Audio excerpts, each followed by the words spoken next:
Hello. Um, I'm Ella Rocker. I am not doing a creative video because I sort of missed the email that we were doing this, and I'm also just not very good with video. It's not my medium. I think it's really interesting. I love it when other people do it. It's just not something I'm particularly skilled at. So I'm going to be pretty straightforward and just kind of run through these questions. Um, I've attempted to film this like 11 times before this go, so hopefully this one works out because I'm tired. All right, let's see. Who are you? Well, I'm Ella Rocker, and I think that's a loaded question because I don't know who I am yet. uh, but no, in terms of kind of what I do and where I came from, I just graduated from the University of Michigan's Penny W. Stamp School of Art and Design, where I did mostly like industrial design and digital fabrication. Since graduation, I worked at Anderson Ranch as their digital fabrication intern, and I'm currently interning at Shubin Donaldson Architects, which is a firm in Santa Barbara, California. Outside of that professional side of me, I really like being in the outdoors, so running and climbing and hiking. I've spent a lot of time reading since quarantine started, and I like breakfast food and black coffee and good conversation. I'm originally from Holland, Michigan. If you go on YouTube and type in Holland, Michigan, you will get our town's official music video, or like just official video. I'm not exactly sure if it's a music video, but it's very odd. It's as cringy as it sounds. What do you make and why? So this is kind of a hard question because I haven't really been making for myself recently, which has been really unfortunate, but is also one of the reasons I'm really excited about this class.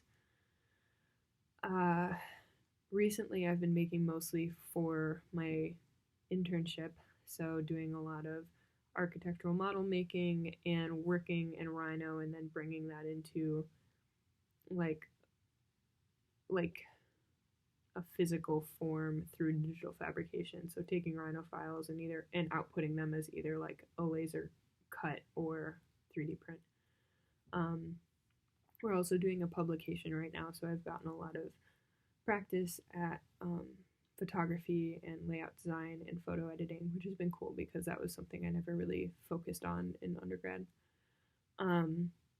In terms of my own work, I would say it's kind of this balance of like an investigation and a reaction. So a lot of my design work is investigation. It's like defining a question or a problem and kind of like seeking to solve that problem or question in some way. It's very planned out. I'll also use design as a way to sort of teach myself new skills. So I did that with like coding, and I've learned a lot about just like different fabrication techniques through design projects. I feel like a lot of people could probably relate to that. In terms of like reaction, my paintings are more of a reaction or like a cathartic experience. It's not something that I plan at all. It's just sort of free form and really fun. But I feel like those two sort of mediums for me are very different. What are your interests, influences, and inspirations? So, as sort of an umbrella word, I'm really interested in accessibility. I was first introduced to accessibility through universal design during my freshman year of undergrad. And I understood universal design as making our world more accessible for everyone in it. Recently, especially in light of recent events, I've been thinking about accessibility in like a different and I would say larger way. I am really interested in seeing designers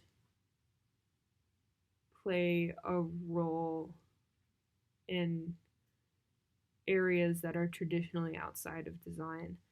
And I think that's really going to be kind of the next movement in design. And I think that we can use design to make information or healthcare or voting or education or housing or food more accessible to people. It's that like intersection between design and policy making that I'm really interested in right now, because I think that if designers make their voices heard at those tables, our world would look a lot different. And this is something I've really just begun to think about, so I'm hoping that through this class I'll have a much more solid explanation of what my interests are, but that's kind of what it is in a nutshell. It's kind of like using design to make everything more accessible, and maybe not necessarily just like our physical, like the physical spaces or environments we inhabit or the things that we use, but like things that keep us healthy or make us human or make our voices heard. I think design plays a role in all of those. In terms of influences, the artists and designers that I've kind of been interested in a while, or like been introduced to recently, are Andrea Zattel. I've been following her since my freshman year of college. Stephanie and Bruce Tharp, they were actually my thesis advisors, and they just wrote a book on discursive design that has been kind of my Bible for the past few months. Neri Oxman, she's currently at MIT's Media Lab. Charles and Ray Eames, their sensibilities are just incredible, and they definitely have that Michigan connection. They graduated from Cranbrook and then they're closely linked to Herman Miller, the furniture company. Laurie Anderson is an artist and musician. She was actually married to the lead singer of the Velvet Underground, but her own work is just incredible, and I was just introduced to her, like her work, like a month ago by my mentor at Schubin Donaldson, and I've just kind of been low-key obsessed ever since.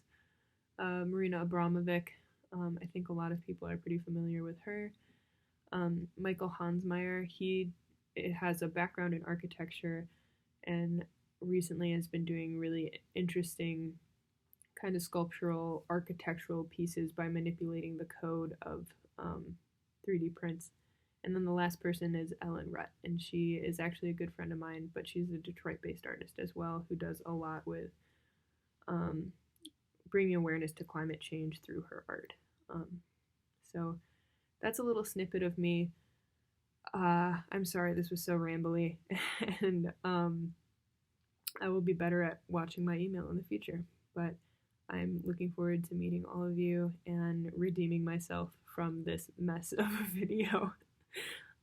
See you tomorrow.